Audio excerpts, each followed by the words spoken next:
మనుషులు మన కన్నీరు చూడరు. మనం ఎంత ప్రాధేయపడినా వారు మనకి సమాధానం చెప్పరు.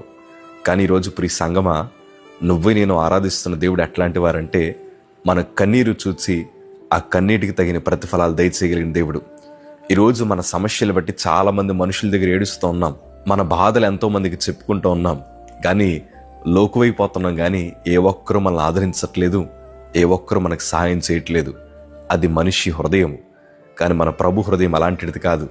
తన పిల్లల మీద మనందరం కూడా ఎప్పుడైనా కన్నీరు కారిస్తే ఆ కన్నీటిని చూసి జాలిపడే దేవుడు, ఆ కన్నీటిని నాట్యముగా మార్చగలిగిన దేవుడు ఆయన. ఆ కన్నీటి ద్వారానే మూయబడిన ద్వారములు కూడా నా ప్రభు మన కోసం తెరవగలిగిన సమర్థుడు ఆయన.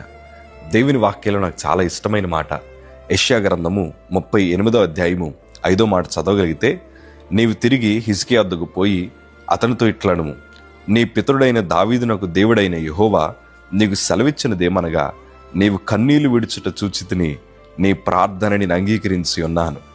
ఈ మాట చదువుతున్నప్పుడు నాకు ఎంత సంతోషం అంటే,